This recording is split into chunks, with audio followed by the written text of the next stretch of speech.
예, 안녕하십니까. 삼성증권 리서치센터에서 투자 전략 맡고 있는 김용구라고 합니다. 오늘 7월 주식시장 전망과 전략에 대해서 말씀드리도록 하겠습니다. 7월 국내 증시는 이제 수출과 기업 실적을 잇는 이 한국의 펀더멘탈 선순환이 이 주식시장의 이제 하방을 틀어막게 되고, 또 이제 카운트다운에 돌입한 연준 통화 정책, 즉 테이퍼링 공식화 리스크가 시장의 상단을 제약하는 다분히 고지전 양상이 좀 불가피하지 않는가, 이렇게 좀 판단하고 있습니다. 코스피 3,200선을 이제 안착을 시험하는 어떤 박스권 종목 장세 구도가 7월 시장의 어떤 가장 현실적인 눈높이다, 이렇게 좀 판단하고 있는데요. 7월 증시와 관련한 두 가지 논점을 주목할 필요가 있겠습니다. 그러니까 우선 이 3월 중 1.7%대를 넘어섰었던 이 미국 10년 국채 금리는 이제 6월 FOMC 이후 1.5%대 밑도는 아리송한 되돌림 현상이 빠르게 나타나고 있습니다. 글로벌 인플레이션 리스크가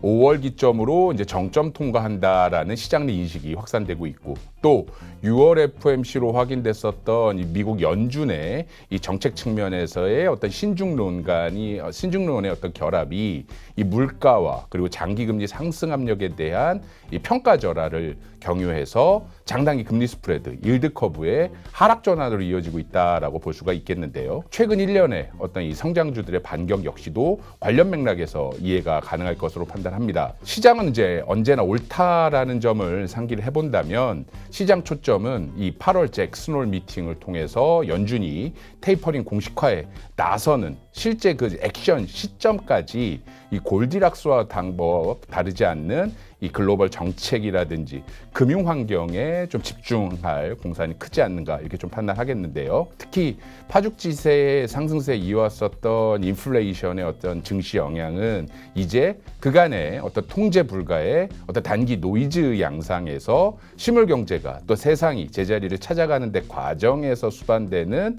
이 통제 가능한 중장기 상수 성격으로 변모했음을 직시할 필요가 있겠습니다. 이 경우 미국 10년 국채 금리는 2010년 이후 기술적 락바텀이라고 할 수 있는 1.45% 정도 레벨 하방 지지를 이유로 해서 현 수준에서 더 빠지기도 어렵지만, 실제 테이퍼링 공식화 전까지는 또 금리가 반대로 또 빠르게 또 크게 오르기도 어렵다라고 볼 수가 있겠는데, 이는 자연스레 연준 통화 정책 정상화 과정 직전까지 국내 일드 커브가 단기 평탄화 행보로 이어질 수 있다라고 이어서 판단해 볼 수 있겠습니다. 통상 가치주와 성장주 간의 이 상대 우위를 판가름하는 이 국내의 스타일 로테이션 트레이딩 환경이라는 게 일드 커브 변화에 연동한다라는 점들을 고려해 본다면, 연준이 8, 9월 과정 통해서 실제 액션에 나타나기 전까지는 가치주와 성장주가 단기 동공화 가능하다, 이렇게 좀 판단할 수가 있겠는데요. 이는 7월 주도주 전략의 중추로서 실적과 가격 모멘텀에 기초한 이 바벨 전략을 주목하는 이유가 된다라고 볼 수가 있습니다. 두 번째 논점으로는 2분기 실적 시즌의 이 투자 전략 함의에 대해서 생각해 볼 필요가 있을 겁니다. 연초 이후 이 초절정의 이 수출 모멘텀 고려해 본다면, 현재 이 실적 컨센서스가 높아질 대로 높아진 어떤 레벨 부담이 커지곤 있습니다만, 2분기 실적 시즌의 전체적인 어떤 분위기가 최소 현재 어떤 눈높이 대비 부합하는데 큰 무리는 없겠다라고 볼 수가 있겠습니다. 다분히 어떤 지뢰밭 통과를 방불케 했었던 예년과는 조금 다를 수 있겠다, 이렇게 좀 보겠는데, 다만 2분기 실적 결과가 시장 눈높이를 압도하는 어떤 서프라이즈가 아니라면, 이 절정의 어떤 실적 자신감, 펀더멘탈 측면의 자신감은 이 3분기 이후 수출 모멘텀의 피크아웃을 근거로 해서 조금씩 한풀 꺾일 수 있음에 유의할 필요가 있어 보입니다. 실제 BDI와 그리고 국제유가, 그리고 산업용 금속가 등을 표준화해서 산출한 이 글로벌 교역 환경 선행 프락시를 참고해 볼 경우, 6월 경계로 해서 반락 전환하면서 3분기 이후서부터 그간 너무도 뚜렷하게 좋았었던 한국의 수출 모멘텀이 조금씩 좀 뒷걸음질 칠 수 있는 어떤 여지를 암시하고 있다라고 말씀을 드릴 수가 있겠는데, 절대 레벨 측면에서의 어떤 수출 개선세는 지속이 되더라도 그 모멘텀 약화가 조기화될 경우에 이는 주식시장 측면에서 이 실적 모멘텀이 약화가 나타난다라는 거고, 또 조금씩 실적 관련된 어떤 불확실성들이 커지는 시장으로 그 성격이 달라질 수 있다라는 의미를 갖게 됩니다. 가치주와 성장주가 단기 동거 과정에 이제 가게 되는데, 이 경우 실적과 가격 모멘텀이 시장의 주도주를 판가름하는 핵심 잣대가 될 가능성이 크다라고 판단합니다. 관련 맥락에서 7월 시장의 주도주 아이디어로서 이 화, 이, 바 세 가지 투자 아이디어를 주목할 필요가 있겠는데요. 그러니까 우선은 구리에서 유가 민감 플레이로의 이 중후장대 시클리칼 안에서 주도주 교체 가능성을 좀 염두에 둘 필요가 있겠습니다. 형태적으로는 이제 소재와 산업재로 양분되는 시클리칼이지만 실질적으로는 선진국 소비 경기에 연동하는 이제 국제 유가에 민감하게 반응하는 종목들과, 그리고 중국을 위시한 신흥국의 이 투자 경기, 이 자본재 사이클에 연동하는 구리 민감주로 양분할 수가 있겠는데요. 이 계속된 중국의 내수 긴축 기조, 또 거기에 미약한 중국 측의 어떤 리스타킹 여건들 고려해 본다면, 그간 파죽지세 구가했었던 구리 가격이라든지 아니면 구리 가격에 민감하게 반응하는 철강이나 비철 관련된 종목들 주가 측면에서는 부담이 커질 수밖에 없다라고 이제 판단해 볼 수가 있겠고, 반대로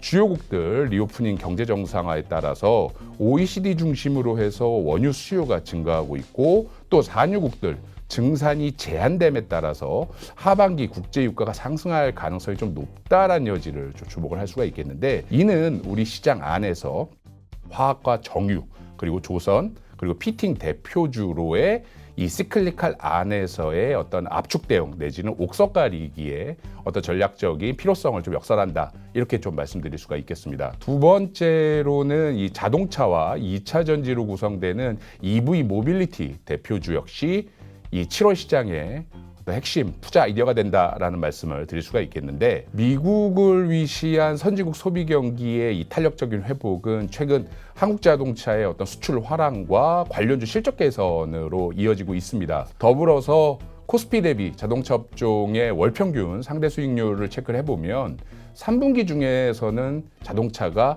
단 한 차례도 시장을 밑돈 적 없는 불패 신화가 확인되고 있습니다. 거기에 밸류에이션 측면 어떤 글로벌 대비 절대적인 어떤 저평가 구도가 시장을 압도하는 실적 모멘텀이 결국은 이 자동차와 그리고 2차 전지 관련주를 어떤 뒷받침하고 있다라는 점이 말씀드린 어떤 투자 아이디어의 본질이다, 이렇게 좀 되겠고요. 마지막으로는 당장 글로벌 금리가 유의미하게 상승할 수 있는 환경이 아니라면 이 통제력 강화를 이유로 그간 좀 수세 전환했었던 바이오 대표주에서 대해서도 전술적으로 어떤 재고료가 가능할 것이다라고 보고 있습니다. 실제 한국 바이오 주가에 선행하는 미국 바이오 역시도 상기 상황 변화 반영하면서 이 주가 바닥권에서 반등 전환에 성공한 바 있고요.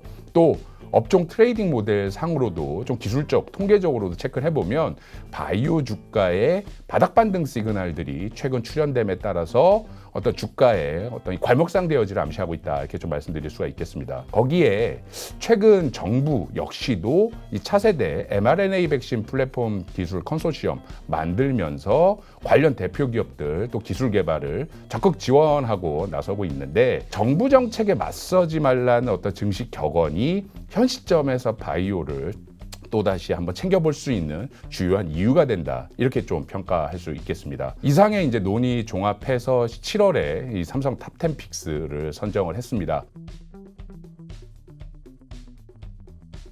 모쪼록 건강과 건승이 함께 하시는 7월 되시길 바랍니다. 감사합니다.